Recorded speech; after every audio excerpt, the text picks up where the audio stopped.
At this point, the project has been sitting around for a while without having any work done to it, so I'm going to finish it off right now. I've bought an electric drill to use instead of the Dremel tool because the Dremel tool is by far the worst tool I've ever used in my entire life. So let's go ahead and drill some air holes in the bottom.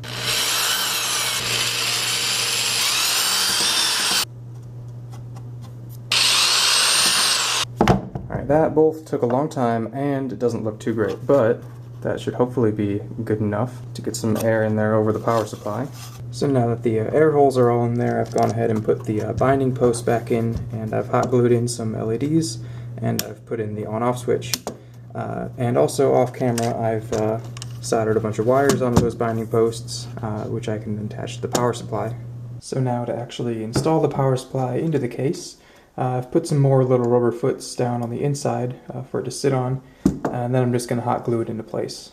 So it's a tight fit, but I managed to squeeze it all in there with just enough room for all the fans in the back. And then I just have to solder all the wires together. Pro tip, put the heat shrink tubing on before you solder the wires.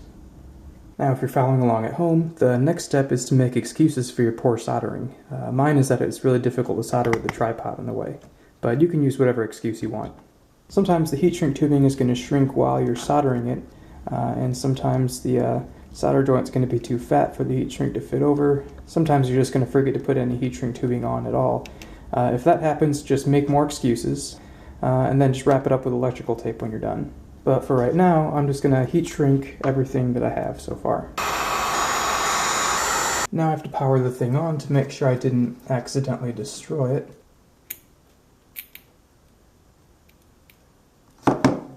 So flip the switch on. Well, the standby light works, that's good.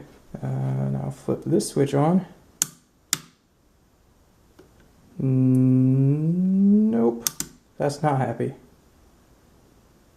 Let's try it again. Okay, now it is happy. So the fans work, they're blowing air. I've got 12 volts. 5 volts, 3.3, -5, -12. We're good. So here it is all put together finally.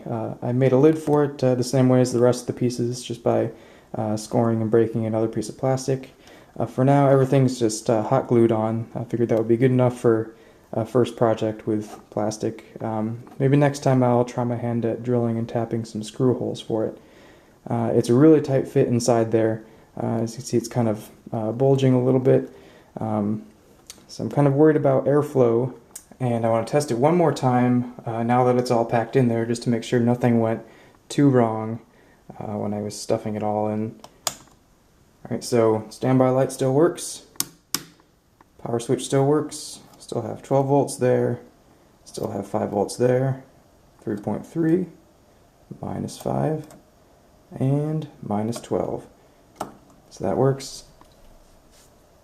Both the fans are still moving, and they seem to be pushing some air through it, and that's good. So this is about as done as I want it to be. It really wasn't much of an electronics project. It was really just an experiment in building cases out of this ABS plastic, but I think it went pretty well. It doesn't look that awful, which is really all I was hoping for. So now I have a nice power supply with easy-to-use terminals on it, with all sorts of different useful voltages. The problem is it doesn't have any fuses on the low voltage outputs, and it's, I think, a 500 watt power supply, so things could go very bad very fast if I do something wrong with this, so I gotta be careful with it. But it's a nice starting point for some other bench projects.